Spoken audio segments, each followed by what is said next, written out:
Hi, I'm Jay, and today we're going to tie a 1/16 squirrel tail jig that's fished an awful lot like a nymph in the Delaware River system and catches some of the biggest brown trout you've ever seen. Stay tuned.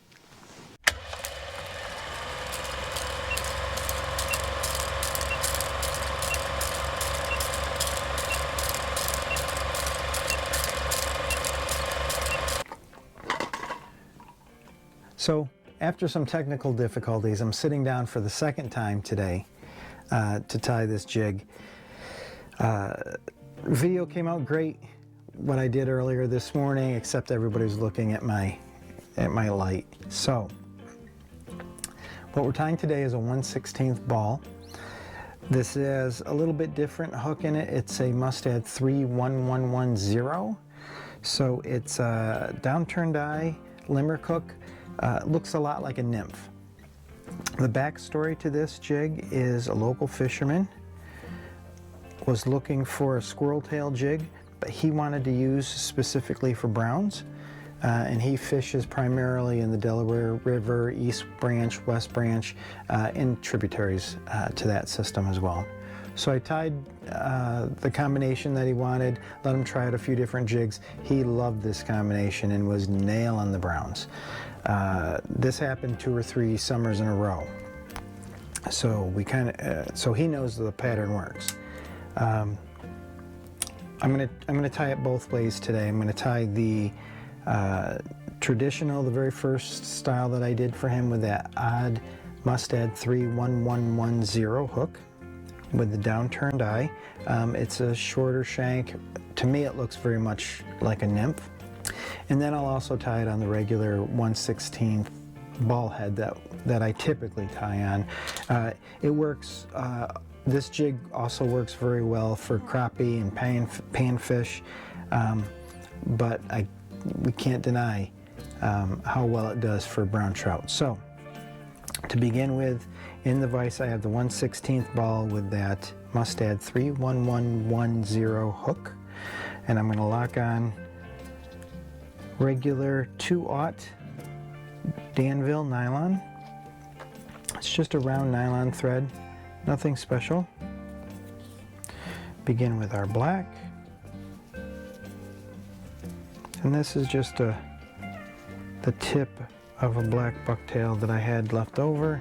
It's a little short for some of the larger jigs, but it's perfect for this size jig.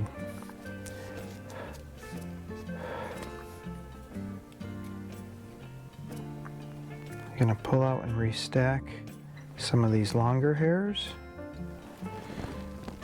and any hairs that just don't look right, you can just pull right out and throw them in the bin.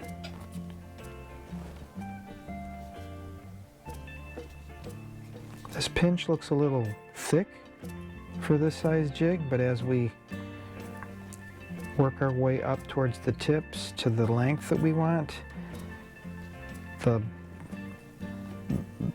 thickness of the pinch actually reduces just a little bit because the hairs are much thinner.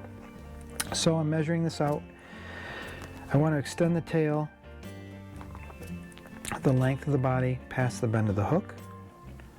On my vise here, I have 4 markings. I'm aiming towards that second Sharpie mark on my vise.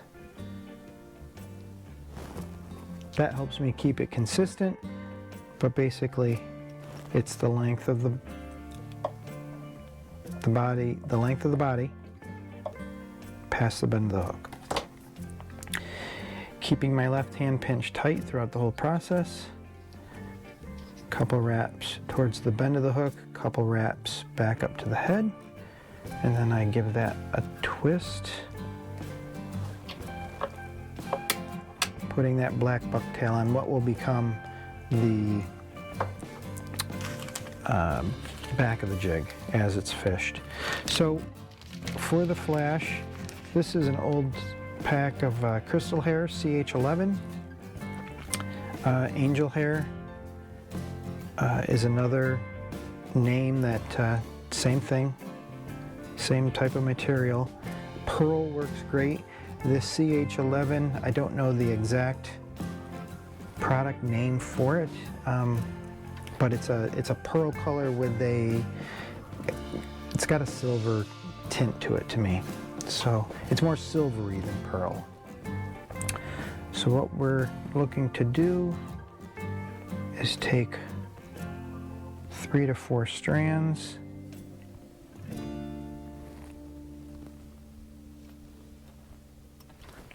and I just clip a few inches of that, and I wet the fibers just like I was going to thread a needle. Adjust my grip slightly. And then you trim the ends just so they're even. You can lay that right in place. Now, on the standard ball head jig that I'm going to tie this on, we like putting the flash along the lateral line. But for this the original pattern, we put it right in between the 2 layers of hair, and we trim the flash to the length of the hair.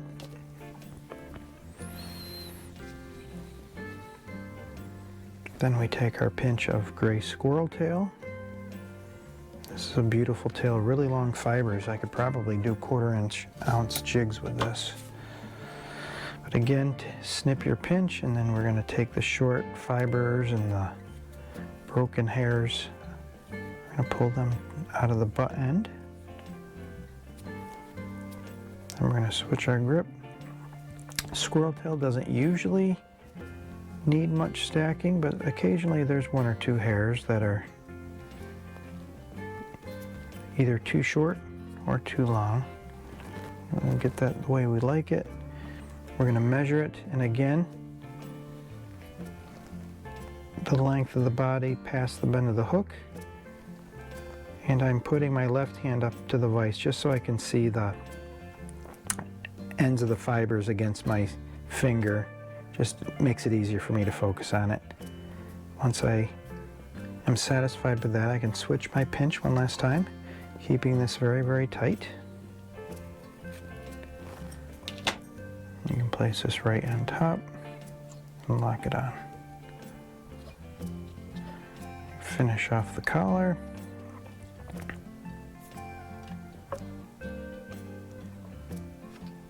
Just gonna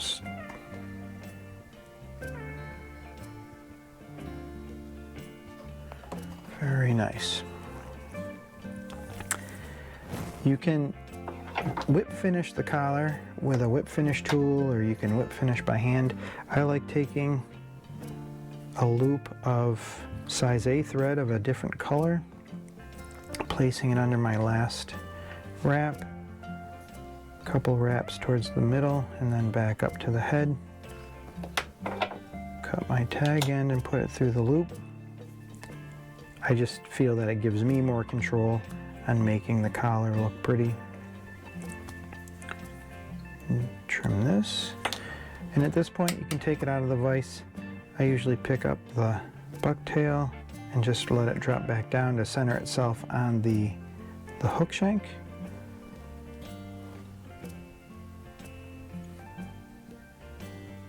And then to finish this, we will use a lacquer-based head cement.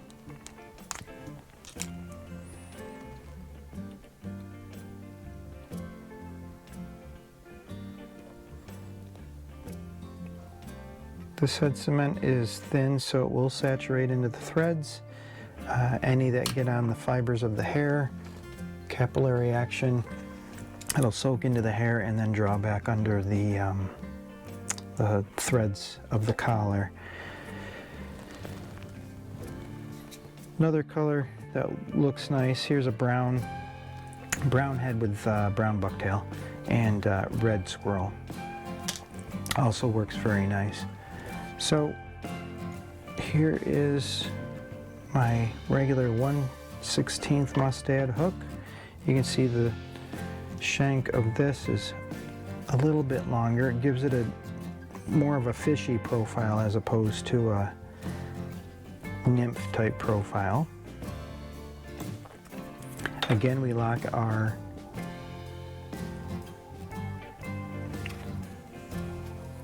thread onto the hook. Find a pinch of bucktail.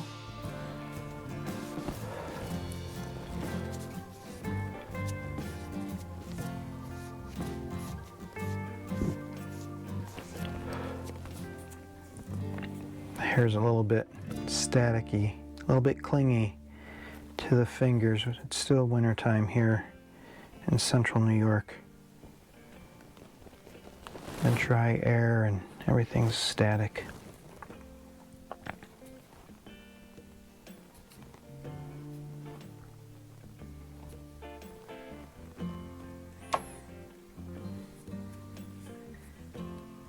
So again, we have a longer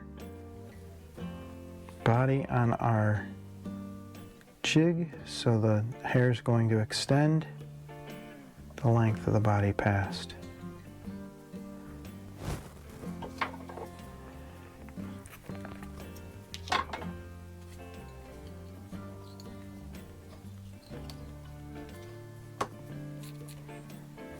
So a few wraps towards the bend of the hook, a few wraps back towards the head of the jig. And as you can see, there is that V shape. I didn't point it out, but that's what we're going for every time we lock on some hair. Grab my pinch of squirrel tail. Takes a little getting used to tying with the two different hairs. The squirrel is much finer of a material,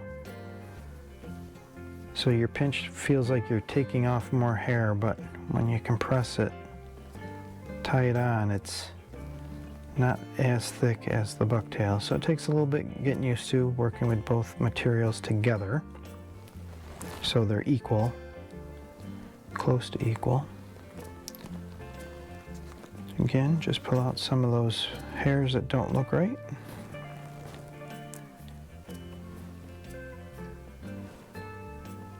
Change your grip if you need to. And I'm walking, every time I change hands with the hair, I'm either moving my fingers up the hair or back. So when I remeasure,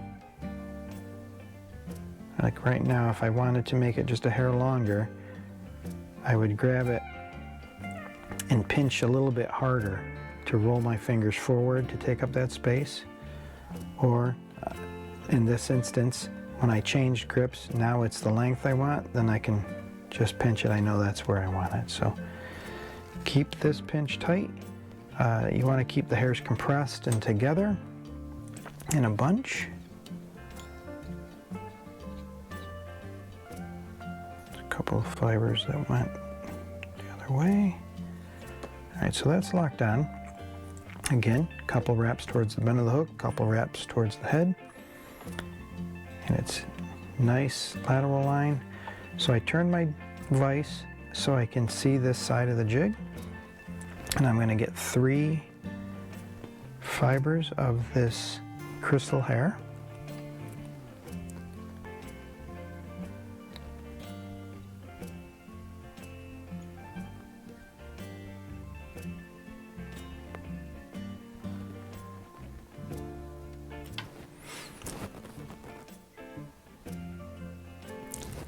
You wet the fibers just like you're going to thread a needle. Trim the ends so they're nice and straight at the end. I can lay that right down the lateral line. Lock that on with 4 wraps. And I'm going to trim it the same length as the hair. Maybe just a little bit shorter than the tail. Again, 3 fibers.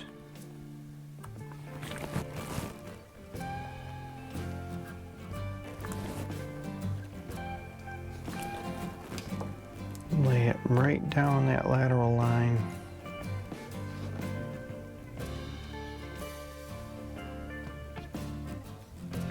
Lock it on.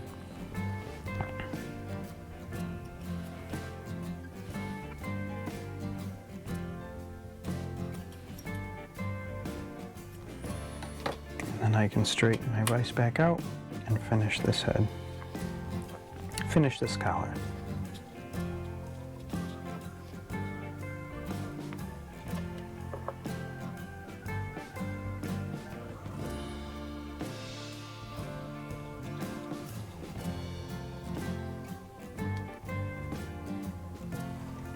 Again, just like before, we take our loop of size A, walk the thread back towards the middle, and then back to the head.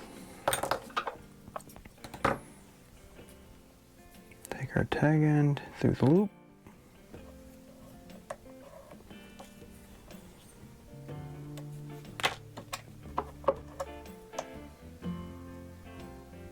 just like before. You can pick up that the black hairs and let them just drop, just center themselves on the point of the hook. Let's see. It's a really pretty jig. Like I said, it was primarily tied to satisfy a trout fisherman. And with this regular hook shank, it's also a really nice squirrel tail jig for crappie and other panfish. We got some good crappie lakes here in central New York as well, so.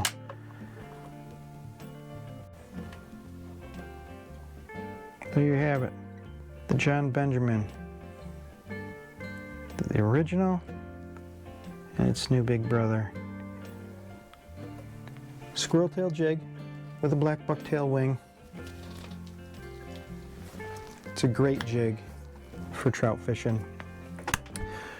So if you enjoyed what we did here today, go ahead, leave a comment down below, like and subscribe so you don't miss any content. And until next time, guys, tight lines.